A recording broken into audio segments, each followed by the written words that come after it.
Hello, Mike from Argentina. Where are you now? I'm at home in my studio in Washington, in Northeast Washington State, up here in the US. Okay. And you're coming from playing where? The last show I played was a couple of days ago in Lake Tahoe Like in that. California. Okay. But I just got home from a month-long tour in Europe, playing all over Europe and the UK. Okay. And how it was? It was amazing, it was really, really amazing. Alone Beautiful of people. with the band? Yeah, it was a solo tour, Solo this tour. one. Yeah, alone.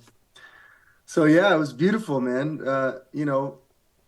I got to play, a few places that I hadn't played before. I played in Spain for the first time. Okay.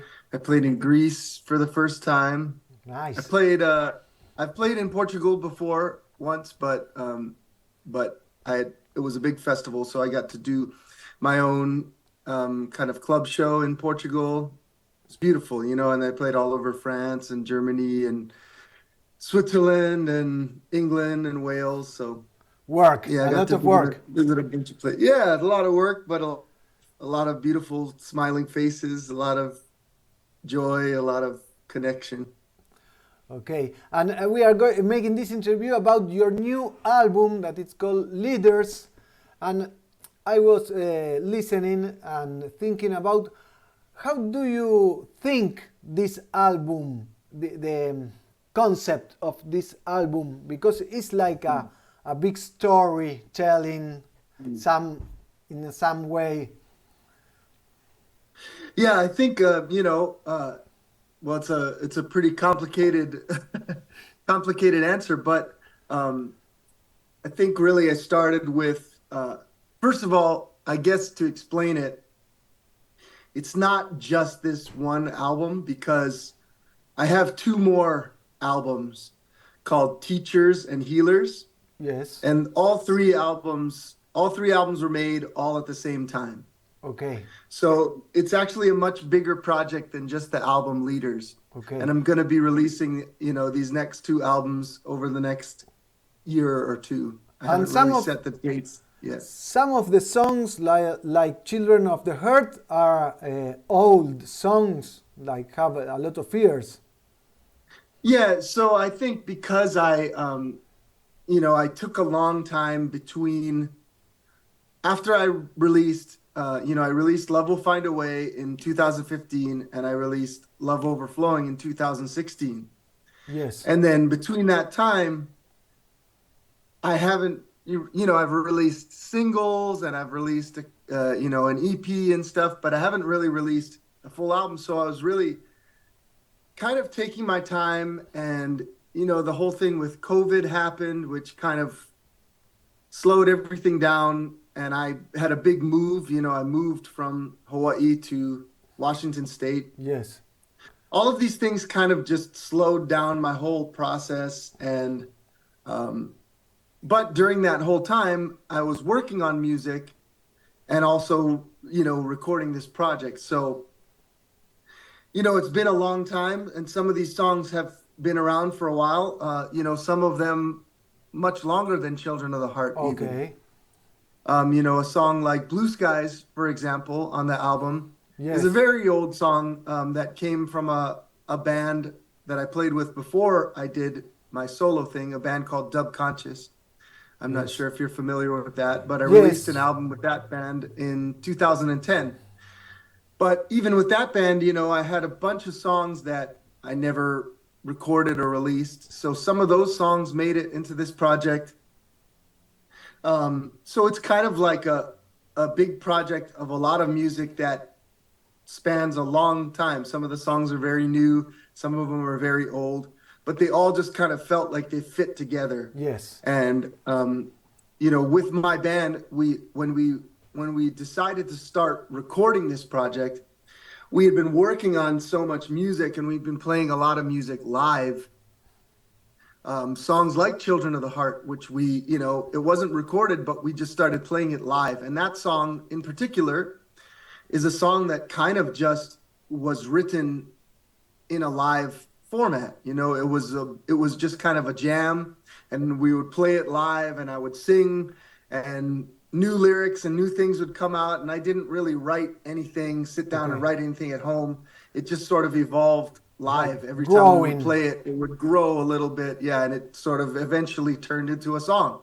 And it had 10 minutes of duration. Yeah, yeah, it's a long journey, which a lot of the songs are. And so, like, with the band, we were playing all this music, and then it was like, wow, we have a whole ton of music, and I didn't really even realize how much it was until we went into the studio and recorded it all, and then it was like, wow, I have like over 3 hours of music. Wow. So all these recordings is the next album that are coming that you told me before. Yeah, so, what was Teachers and? Teachers and Healers. So the song, where's all the leaders, come out of hiding.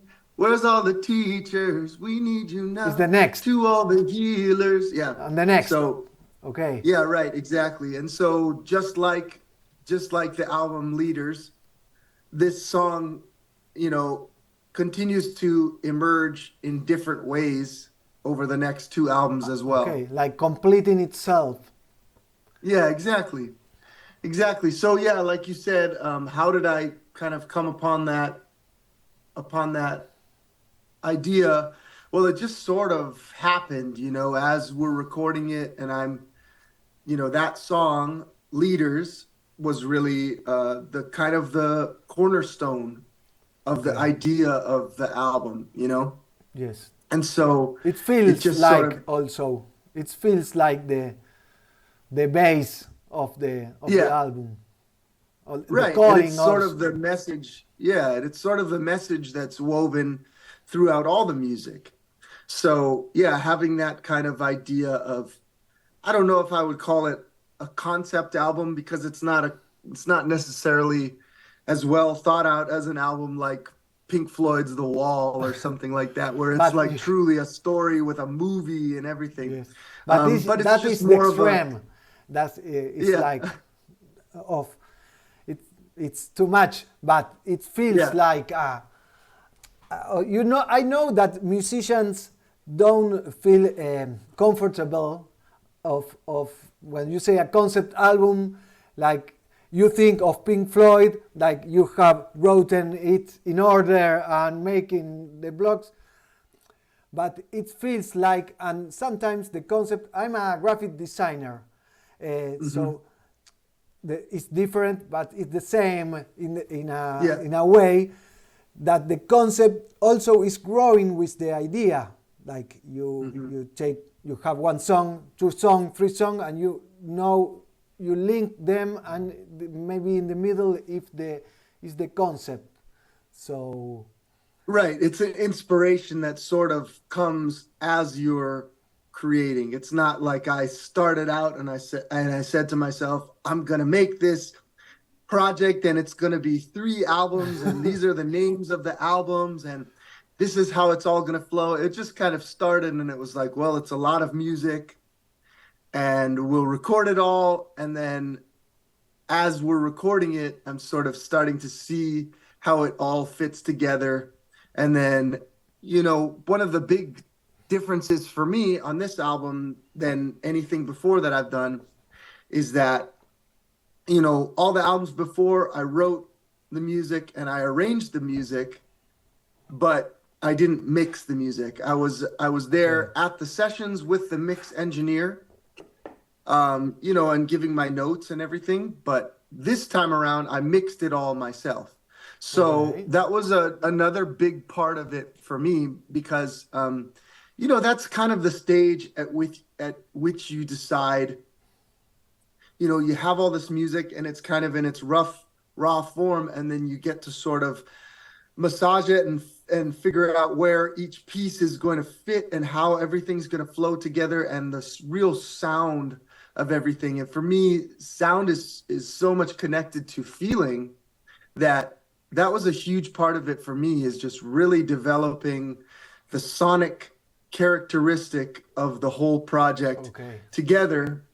And that really made a huge difference for me. And I think that's where I spent a lot of time also kind of weaving the songs together and creating these little interludes of sound, where, I'm taking a lot of different recordings and samples and sounds and recording, sounds and putting it all together to create these soundscapes that kind of flow in between songs. And, things as simple as, having birds from the Hawaiian Islands singing in between and leading up to blue skies and that kind of thing. Okay. Having things flow together like that really kind of connects the energy so that it's not necessarily just like, you have an album and you're like, yeah, I think this song will go first and that one will go second and that one will go third. No, it's like there's so much thought going into it of like, okay, well, it's going to start by just laying down the first line of the song Leaders and then having it kind of echo out into the start of Children of the Heart, which is really how I wanted to kind of start the album, because it starts so simply with just that steppers beat and it's very like driving. So, start that, and then Children of the Heart is a long song, and then it kind of ends in that very dreamlike kind of outro where all the instruments are just sort of, kind of cascading and slowly fading out. And that, just things like that meant a lot to me in flowing between the songs, because that's, it's not as simple as just fading a song out or yes. ending on a bang, and then the next song starts, it's like every song has its sort of way of flowing out, and then the next one flows in, and it's not as cut and dry as just like a song. Yes, perfect. You have two songs that are over 10 minutes long, and one that is 9 minutes, and four that are 5 minutes and a half or more. I think, and it's obvious, that you don't care about your songs playing in a radio. Well, I wouldn't say that. I mean, obviously, I would love them to get played on the radio. I'm not against them getting played on the radio. Obviously, I would love for them to be spread on any format possible. Okay. But it's not something that I put thought into, like, when I'm writing a song, I'm not thinking like, whoa, maybe I shouldn't, put that verse in there because now it's going to be too long. I think I just think of I allow the song to be what it's going to be. Okay. Because when I write music, it's not really me writing it. It's just me being open to an idea. Okay. And using the tools that I have and the skills that I have to channel that idea into something. And if the song is going to be 10 minutes long, then let it be 10 minutes long. If it's going to be 1 minute long, let it be 1 minute long. It doesn't matter, and having the idea of, well, I want it to get on the radio, so I better keep it under 3 minutes, is not something I think about, because my way of thought is like, well, what if I create a song and that song is supposed to be 10 minutes long, and it's going to be, amazing for the people that have the attention span to sit through and listen to a 10-minute song. But then what if because I want it to get played on the radio, I say, I cut out 7 minutes of that song. It's a lot. Right? And then it's like, maybe I'm cutting out the most important moments of that song. And then I end up with a 3-minute song that doesn't get played on the radio anyway. Because it's like, just because I write a 3-minute song, it doesn't mean they're going to play it on the radio. Okay. They probably won't, because I don't really feel like I write that kind of poppy music anyways to be able to, who knows? I just don't even think about it, because I think if you do think about things like that too much, then you set yourself up for failure, or you set yourself up for, to be let down. Yes, I have. But, yeah. No, continue, please. No, yeah, I just think it's a matter of just letting songs be what they're going to be. And, you know, and I will say that one of the things that I did with this album, which was quite different as well, was to take these songs and play them live a lot before I recorded them. Okay. And I took note because over the years I've realized that music is it's a shared experience, and sometimes I write a song, and for me it's really great, this song, to feel like I can just, you know, play this one part for 4 minutes and it feels good to me. But maybe I write that song and I'm sitting at home and I'm jamming out this part for 4 minutes and I love just sitting in that part for 4 minutes, but then I go and play it for an audience, and, you know, I'm feeling the energy of the crowd, right? And I'm feeling how they're feeling, whether they're connected to it, whether they're staying in the groove with me. And then maybe I'm sitting in that groove for 4 minutes, but halfway through, I feel the connection slip away. And that, with this album, I did that a lot. So I felt out parts, and certain parts that I didn't think should be so long, I extended, because when I felt the energy of the people, I felt like the people needed for that part to go a little longer. And then certain parts, I cut out sections and I made them shorter because I felt like I lost that connection or it wasn't really working.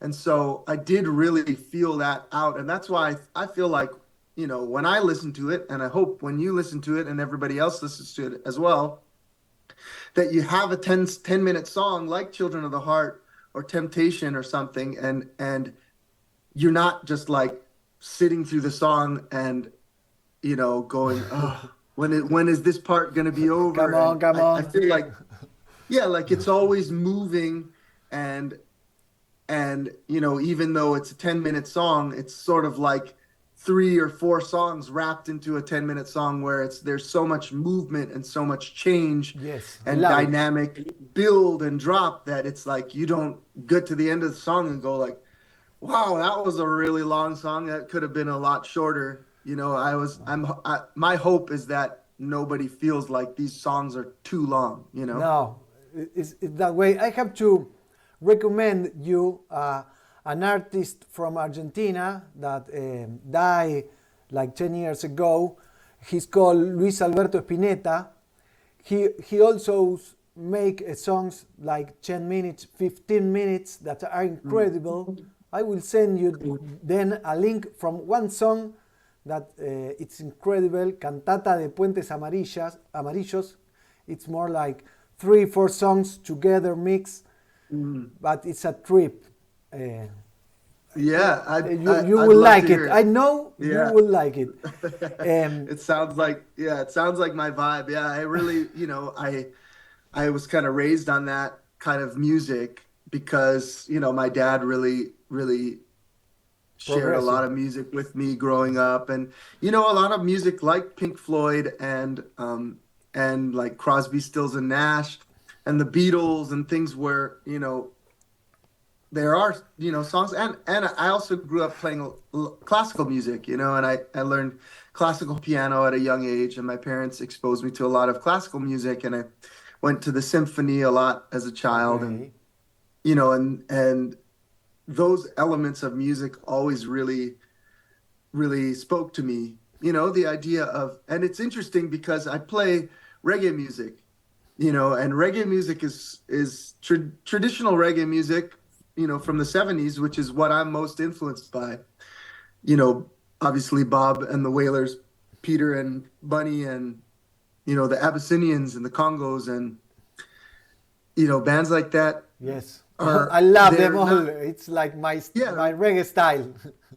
Yeah, exactly. I mean, and that's the stuff that really speaks to me, but it's kind of the opposite of that in a way, because it's very meditative. You know, you have a rhythm, and it's the same bass line through the whole song, or maybe there's 2 sections, a little change, but mostly it's about, you know, sticking in the groove, and the drummer is grooving and not always even crashing when the change comes, but just grooving straight through the change. And, you know, it's kind of interesting that those 2 kind of ideas came together for me because, you could really feel the elements of that traditional reggae music, but also the elements of all of that other stuff I was just talking about, which is really takes you on a dynamic journey. So I sort of feel like I kind of fuse those two things mainly in the music that I make. Great. I want to get inside the album, this first album of this trilogy that you announced a minute ago. You start the album with the first part of Leaders, this song that is like growing in three parts. And you start asking where's all the leaders, come out of hiding, where's all the teachers. And I want to know to what leaders are you talking to, and if they answer your call. Well, I think so. I think that we're living in a time. My idea of a leader is, someone who can think for themselves and make their own choices and decisions based upon their own intuition, based upon their own knowledge and wisdom. We live in a world where we live in a system designed under the pretense that we give our power away to politicians that are supposed to make good decisions for us. But clearly, you live in Argentina, I live in the US. We look at the political systems all over the world, and in every government, as time passes, we sort of see a similarity going on between the ruling class and the majority of people, and the disparity in financial wealth. And we start to realize that the political leaders are beholden to the corporations, and they have this sort of symbiotic relationship going where, the corporations pay the politicians to make the best decisions for the corporations, yes, not for the people. And yes. So and year after year they tell us, oh, well, if you want to change, go out and vote and vote in a different politician. But a new group of politicians gets voted in, and the same cycle, yes, continues, and nothing changes. And they talk about change, but it's all an illusion, because they aren't working for the people. And so, how do we change that? How do we make a change in a world, in a system that's designed against us? That's designed to take our power away. That's designed to use us as pawns in a game for a power struggle with no real thought of our welfare and our children's welfare and the welfare of our planet, the future of our planet. Like you say in Temptation, no? In the song Temptation, you said, I have a lot of notes. You say this whole world is backwards. Mm-hmm. And then you start making the comparison or the joke, like politicians take away our freedom, religion destroys our spirituality. It's like these things that are designed. Politicians are supposed to help us, be supporting our freedom and taking care of the people, and yet they're taking it away. The lawyers who are supposed to be looking out for justice are corrupting it. The bankers that are supposed to be looking after our wealth are taking it away. They're using our money against us and creating fake money out of thin air and devaluing everything that we work for. Those lyrics are all about that. But I do think it's like, with all that darkness, we have to also provide solutions. And I think that the idea of where's all the leaders is a call. It's a calling. I say this is a calling because this world is slipping into darkness, and it's a calling. we live in this world where we're taught to give our power away to these leaders. And so it's a reminder that we do have the power, we hold the power, and that's why they seek to take it away from us. That's why they seek to control us and to teach us that we are powerless, when truly we hold all the power as the people. We make all the decisions. We are the majority, right? Yes. The ruling class are a very small minority. So if we stop listening to them, following their rules, if we stop making the decisions that they're telling us to make, and we start deciding for ourselves that we're not going to invest in their system anymore, we're not going to invest in their banks and their corporations, we're not going to invest our energy in working, in their industrial jobs, working for these corporations in their factories, in their stores, and we start returning to a way of life where we are investing back into our community, where we're starting to learn again how to grow our own food, where we're starting to learn again how to lift each other up as a community and keep our wealth in our community, keep our strength in our community. It starts within, right? First, we have to stop blaming the system, blaming the leaders, blaming the politicians, and realize that there's nothing we can do about that if we don't start first with our own decisions and working on ourselves.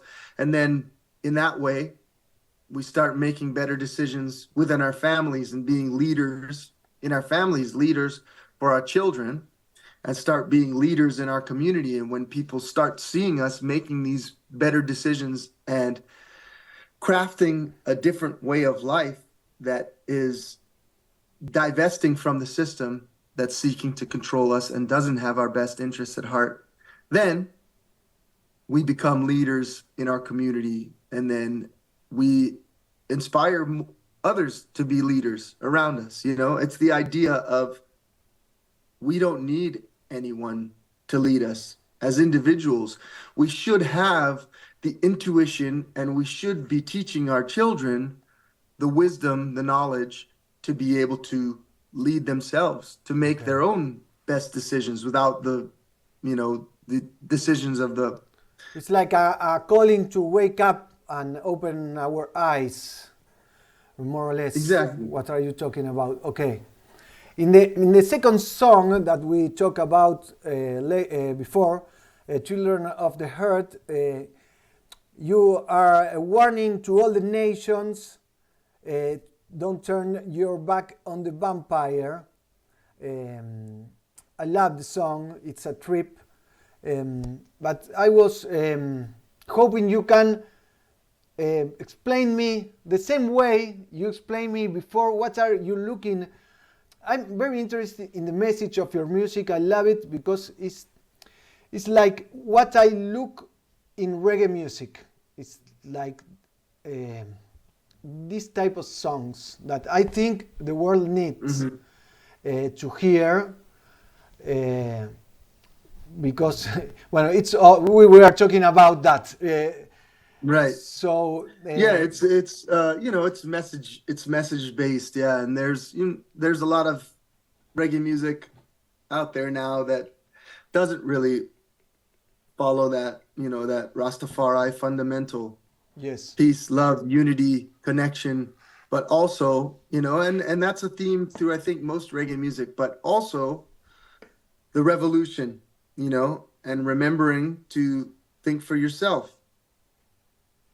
Yes. And that's, I think, what's missing from a lot of modern reggae music is that, we do need to be aware of what's happening in the world. And, that idea of don't turn your back on the vampire. Well, we live in a world where, we're constantly under attack by forces that want to take away our power, want to take away our ingenuity, want to take away our freedom, want to take away our free thought, and want to take away our creativity. And there's so many systems designed within our system to take that away, within the systems of food, within the systems of media, within the systems of entertainment. Intelligent, And artificial intelligence also. I was seeing a poster the other day that it was about, I don't want the computer to make my paintings, I want to make them myself, and the computer can clean our dishes and not making our music, for example. right, right. Yeah, I mean, and where does that stop, right? Because you have, I think it's a much different thing to have the human element of, somebody like me who, obviously I'm going to take the influences of music that I've listened to and loved over the years, and those and aspects of those. I'm not. I was born and raised in Hawaii. I wasn't born and raised in Jamaica, but still I make reggae music because reggae music is huge in Hawaii, and that's what I grew up with, and that's what's influenced me. So of course I'm gonna make reggae music, but it's not gonna be, you know, a computer brain taking elements of Bob Marley and taking elements of Jimmy Cliff and elements of Johnny Osborne and then creating a new song based on those elements, because if there's no heart, if there's no spirit and soul in it, then regardless of whether it's something technically new that artificial intelligence is creating, it's still plagiarism. If you take a painting or some digital art that you've created, right, and then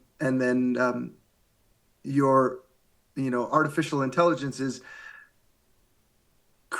taking everything that's ever been created and taking these tiny bits of it and putting it in and creating something out of that. Well, it's still taking those tiny elements in a very literal way and not just taking the influence of them, which is what I think we do as humans, as creators, as creative spirits, is like we're tapping into everything that's ever been created, but we also have the ability to tap into the energy of the universe, of the Most High Jah, and we create something new that's never been experienced before.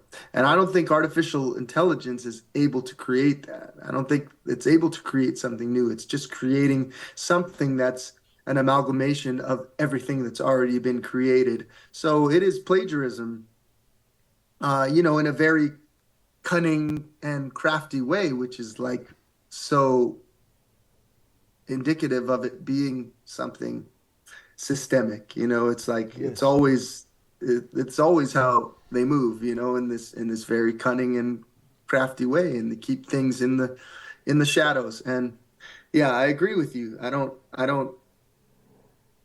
support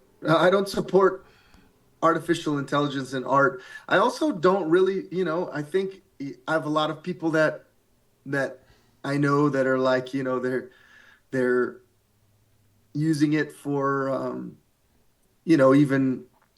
even like writing a grant. I have a friend that he's a director of a school. Yes. And he uses AI to like help him write a grant. Okay. When he's coming up with a grant proposal. And and then you come into that thing of like, well, you're just becoming reliant on something. You're becoming reliant on a machine instead of, and I think there's something to be said for just doing the work. And part of what makes me who I am is that I didn't just do the easy stuff. There's a lot in even in what I do now. I have so much freedom in music, right? But there's a lot of stuff that people don't see that I do, and I feel like, in a lot of ways, I work harder than most people I know, and I do a lot of work that's not fun. Because running a business, it's like you have to Yes, deal with yes. a lot of stuff that's not fun. You have to organize a lot of things, and you have to, do a Make lot of things that numbers. aren't.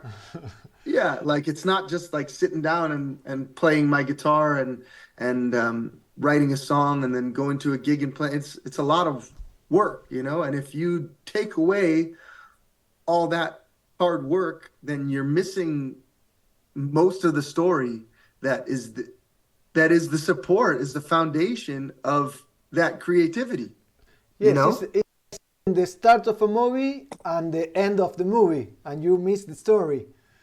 Like you have the, Yeah. it's like that. Hearing the song, the number three song, and it was, it's have like a very strong message, and I was asking, and I was feeling like you. It seems that you feel alone in this search that are you making with the message of your. All my years I have carried this stone, while you carried, will you carry this heavy weight now? It's Mm. like, I don't know if I'm missed. Did No, I think you got it. I mean, I think that that's the idea. Yeah, I think we all probably feel that way from time to time.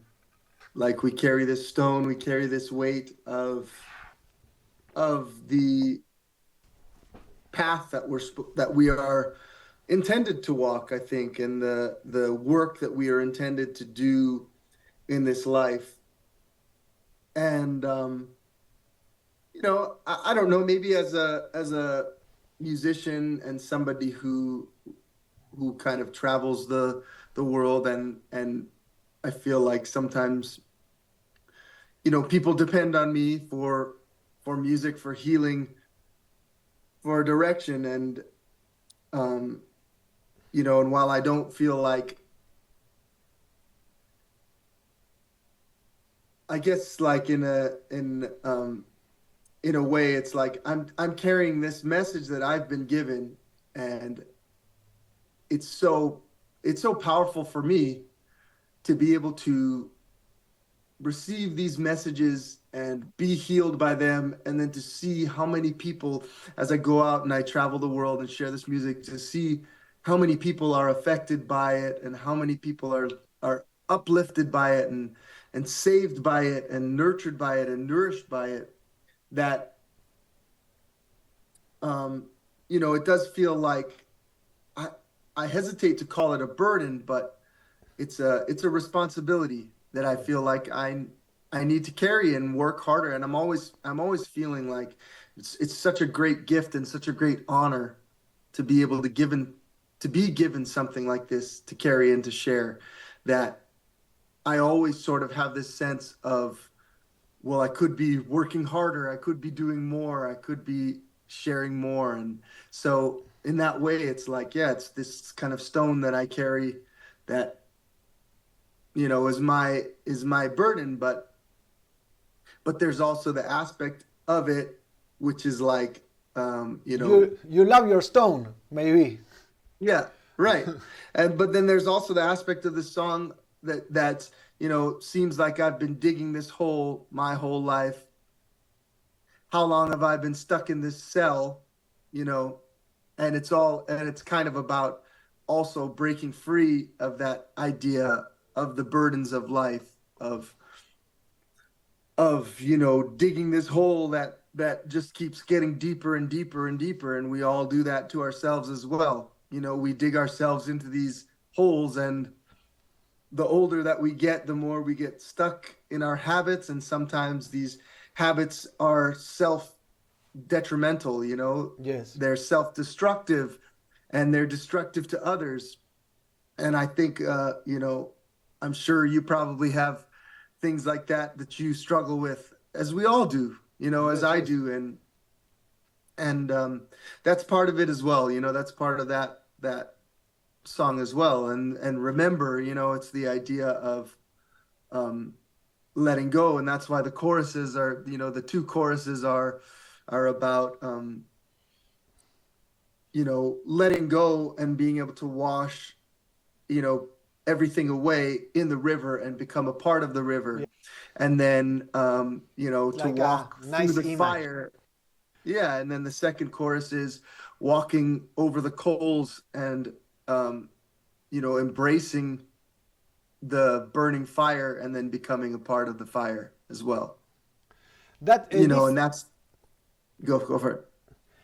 what you are telling me. Take me to the last song of the album. I will forward and then rewind selector to the to the before song. In Dark Days, you tell your people that you will be there for us. Like I was feeling like when we lose our path, we can look you in your music. It's like you close the album like, well, here I am in my music, because I like mix. Maybe mix is not the word, but like this album that is called Leaders, and I was thinking that you also feel yourself like a leader in this aspect, no, not like a president or something like that, but yes, in this style of music or style of message or search in this music.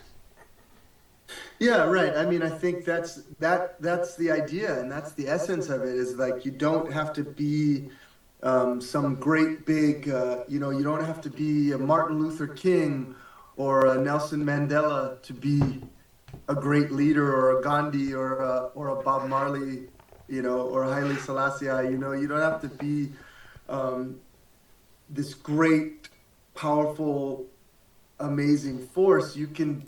It can be something as simple as being a leader in your family, and Yes. and being a great leader for your children, or being a great leader to your friends, and in your group of friends, if you all have kind of these tendencies towards getting stuck in these negative situations or something. If you are the one to say, hey, like I'm trying something new, I'm meditating, I'm eating better, I'm having more positive thoughts and doing more positive work in the community, and your friends all see you and they say, oh, that's cool, like maybe I'll try that too. And then that radiates out and you change the entire dynamic of your group of friends by doing something like that.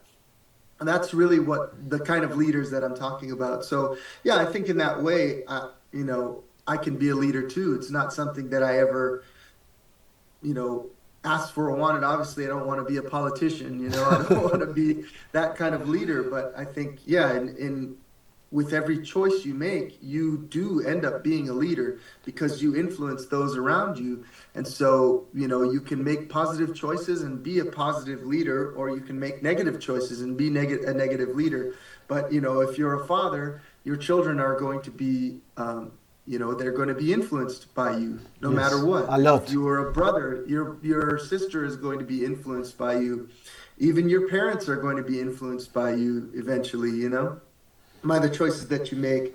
So yeah, and Dark Days, that last song was a song that I wrote for my family, really, Okay. and it was a song kind of about being out on the road and how, sometimes it's very hard to be apart. And, in that way it's really literal, but I love that about, that's what you took from it too, because that really is it, and that's the beauty of a song like that. Is, for me, that was the inspiration for it that I was feeling when it came through. But everything that I write is not from me. It comes from the Most High. So it really becomes something that you can take and make it into whatever it means for you. And that's what it is, that's Yes. what the song is. And that's the beauty of universal music is, somebody might write a song in that way about their, about their dog or something, and it's a love song for their dog, and then you hear it and and it becomes something that's like special between you and your mom or something, you know, Yes, yes, yes. and it doesn't have to be, you know, about exactly what it was written about for me, because it's a universal song. So it's just, that's what I took it to mean, and you take it to mean whatever you take it to mean. And if you're feeling it, then that's the most important part, you know. So yeah, and that's the, you know, the idea of that song, like, is, yeah, dark days ahead, but here's a ray of light to guide you. I will always be beside you. And yeah, I love that, you know. And it is true, you know, it is true. Like, I'm there for you as much as I can be. I'm there for everybody that needs me as much as I can be. And that's part of, you know, Well, I your think music is a what's, part of you, so yeah, and yeah. it's there. And I think It's in that's being Spotify. human, you know. That's one of the greatest gifts of being human, is that we've evolved to this point that we understand that the greatest gift that we're given is being able to help each other. And the greatest feeling that we ever get in this life is knowing that we've helped make somebody else's life better, and that gives us the greatest feeling of joy. It's so much better than accomplishing something for ourselves, or like you know, garnering any kind of material wealth, or getting a, you know, a job promotion for ourselves and getting better, getting ahead of somebody else. It's a, you know, that's kind of, I think, the opposite end of that spectrum. And so, Yes. you know, when we truly learn that the gift of being able to give and being able to serve is the greatest joy in this life, it's like, that's what it is, you know. That's what that song's about, you know. It's really about being there for each other and lifting each other up, and being there through the dark days, you know, through the darkest of times. And that's where we gather closest together, and lift each other up the most, is in the hardest times and the darkest times, when we need each other most, you know? Well, rewinding in the album, in the song 4, um, to who you are talking to self, do you encourage yourself, give you yourself instructions to the future if you miss the way, the path, and do you feel obligated, like, to travel around the world amplifying this message of your music? It's like when I talked it before, like the stone that you are Mm. carrying. So I have already the answer. Sorry, which song are we talking about? Humble. Oh yeah. Yeah, I mean, Humble is I'm definitely talking to myself. Yeah. It's definitely you know, it's I think it's a great reminder always. You know, because it's so easy to accomplish things, and to start to, especially in the kind of work that we do, you know, if Yes. you work in art, um, you know, it's easy to like create something and then have a bunch of people tell you, "Oh, it's so good, you're so amazing," you You're know, great. Yes. and then start to think, "Oh, yeah, I'm pretty amazing," you know, like, yeah, and that was me. I made that, you know. But I think that anything that's truly great, that's truly inspired, that people are going to universally connect with, can't possibly come from within just one person. You know, it comes from a place of everywhere, where we're all connected. And, you know, it's a great spirit. It's the Most High Jah. And we if you're lucky enough to receive something like that, that touches so many people and resonates with so many people, I think the worst thing that you can do to cut off that source of inspiration is to start going like, yep, yeah, give me the praise, you know, like, I made that. That's me. That was me. I made something good. Yeah, praise me, you know. And then it's like, when you do that, it's like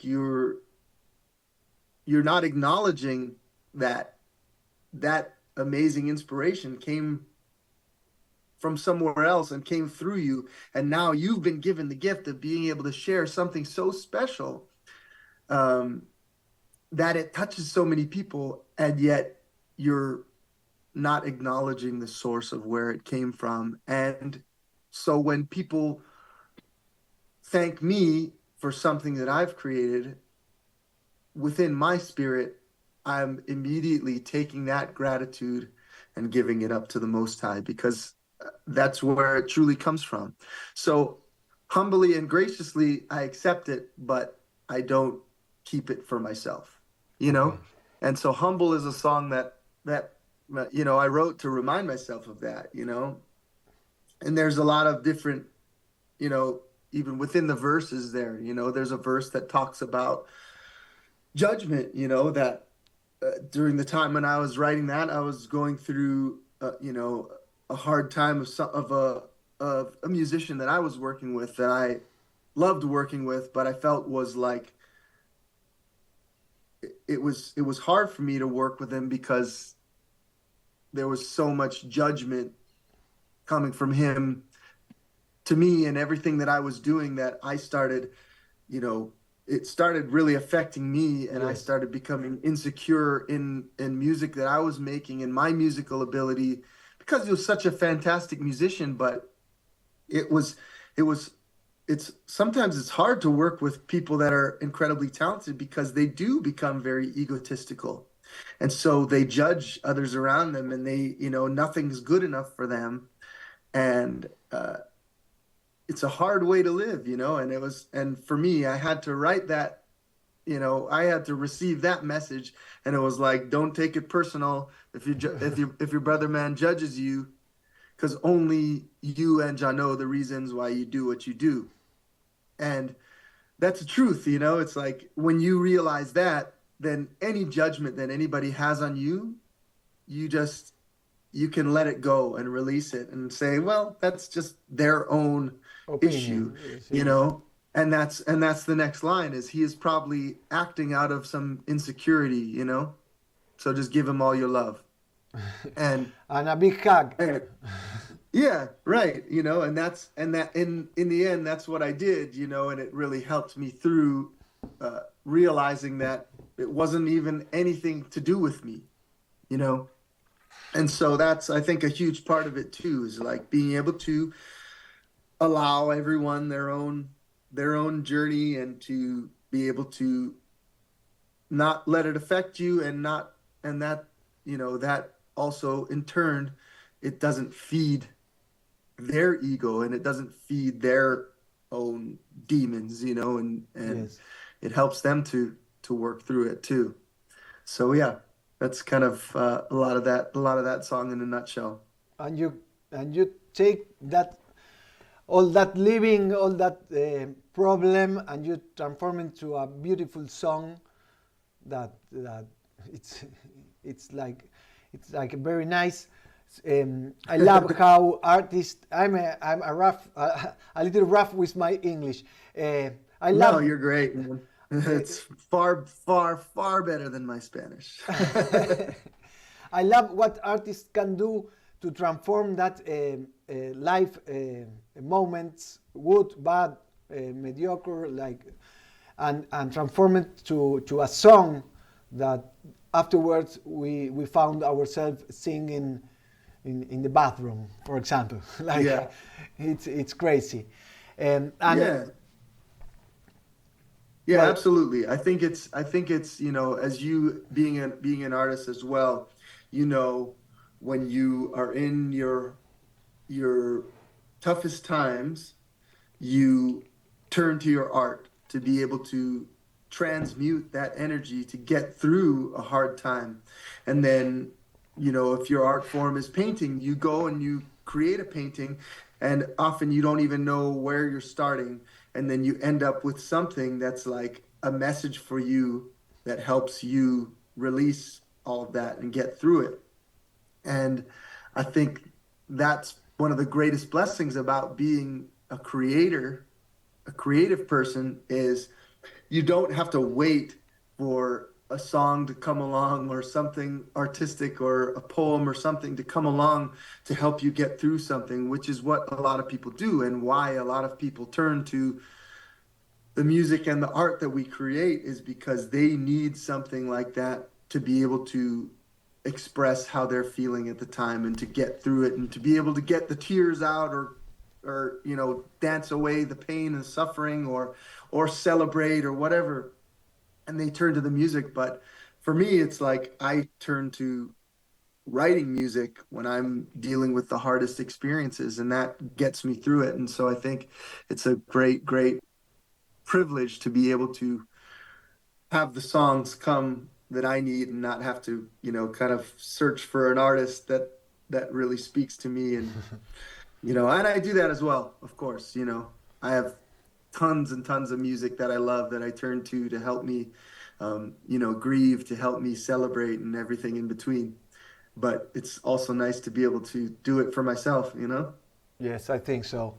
And in we talked about it of Blue Skies, the song that starts with the little birds from Hawaii, and it's this song is talk that really believe humanity will be saved for itself. You sings the seed of truth is and right.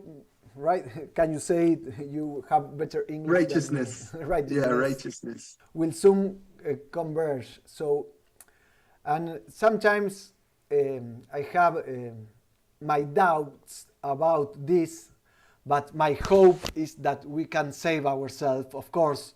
Mm. But sometimes the news or the newspaper or what you see in the movies, how you talk about in another song or in this song about Disney and what they show to you, to our kids, and Yeah. it's like confused. So, for Yeah. example, Well, I think, you know, my thought is that everything um in our universe exists in a state of balance, okay, you know, and things are always moving like a pendulum back and forth, and things fall out of balance and come back into balance and swing the other way and back and forth again.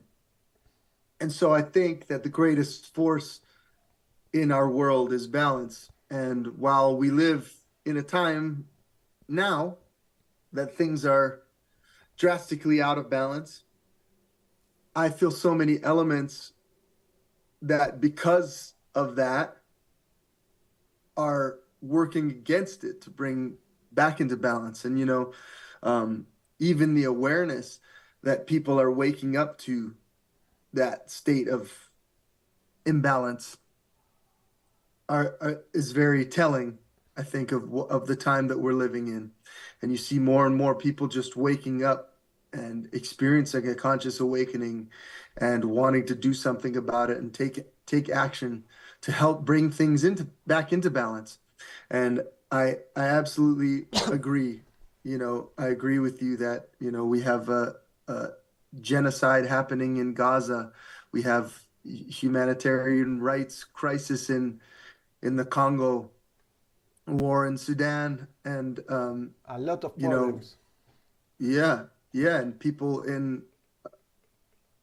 under very oppressive regimes in so many countries in the world, um, and you have, you know, great world powers like the United States government supporting that genocide. You know, and it's hard. It's very hard to know what to do, how to help, to know and part of the whole agenda there is to make us feel powerless to it. You know, to plaster it all over the news and create narratives, to create false narratives to influence a majority of the people so that when you go out into society and you've seen the truth of what's really happening in the world and you want to share it, that you're a minority voice in a world of a lot of people that don't seem to care or are just ignorant to what's actually happening in the world. And I think that naturally that's always going to be the case, because I think to a certain extent there will always be a balance in the world, and there's never going to be, just as there will never be a time when the world is just full of people that are self-centered and out for their own personal gain and not wanting to come together and live in balance and live in harmony. Just as there will never be a time when that exists, I don't think there will ever be a time when there will be this perfect utopia where everyone is living in harmony and all is perfect. And I think that, you know, the pendulum can swing to a point where we get a lot closer to that. But that's kind of the whole point of the balance, is that without one, the other can't exist. It's the yin and yang. Yes. And I think that the seeing so much darkness and experiencing that suffering gives us more of a desire to move towards the light. You know what I mean?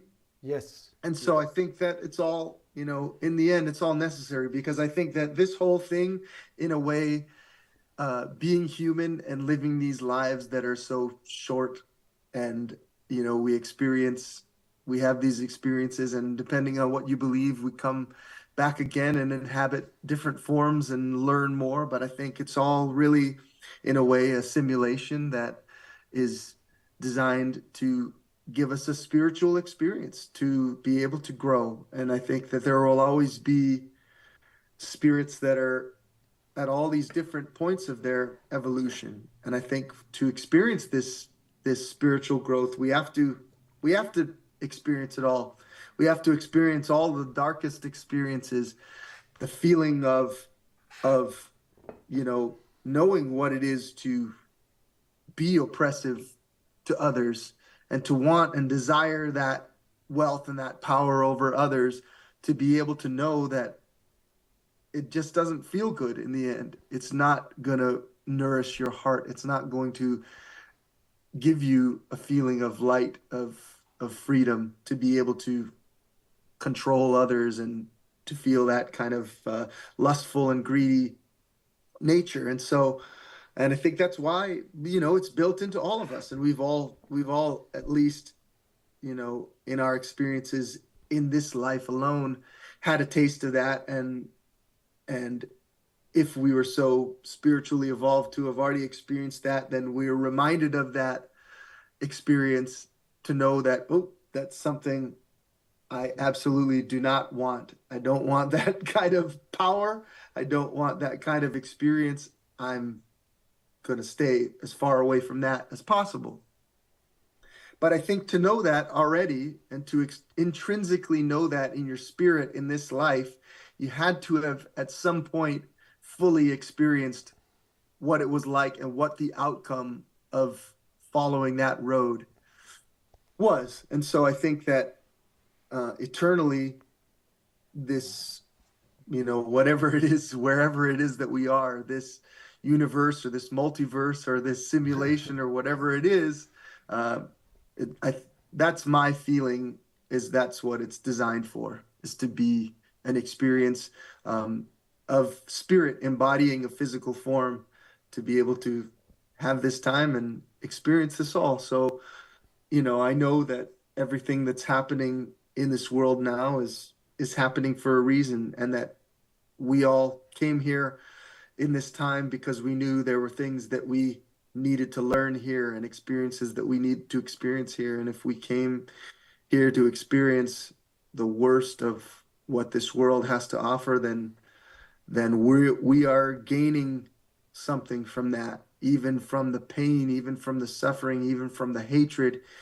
Um, you know, it's there's something to be learned from that, that is, even in its darkest place, is moving us towards the light. Great. I love talking to you, Mike. It's a pleasure.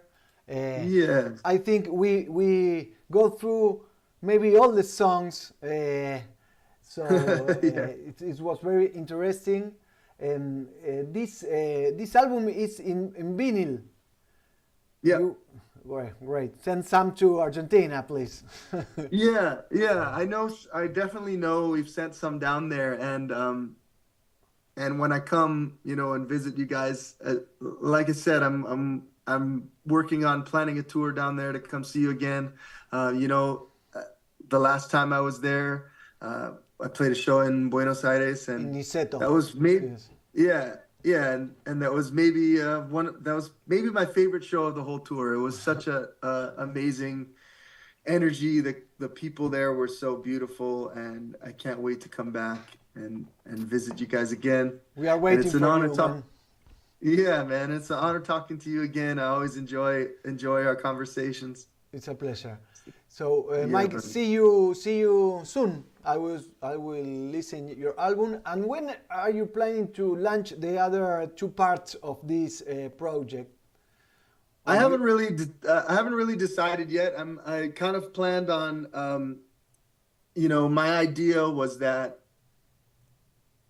the idea of splitting it up into three parts was that if I released it all at once, then it would be like so much. much music Yes. for people to kind of absorb and really internalize, that it would just, maybe for some people, they just wouldn't be able to even I think absorb so. it all or take it all on. And so that's why I decided to split it up into three parts. And I haven't set any dates yet for the release, but my idea was to sort of wait between 6 and 12 months, Okay. kind of in between, just to give time for that music to really kind of marinate and be out there in the world and have people really, listen to it enough to where they really know it, and then not wait so long to where, like, I didn't want to wait like a year or 2 years so that, people are like, they forgot that it's part of a bigger project. I wanted to kind of, sort of have that balance in between the two. Great. So, well, thank you very much, Mike. I love your album. I love talking to you, and see you soon in Argentina, please. Yeah, brother. Thank you so much.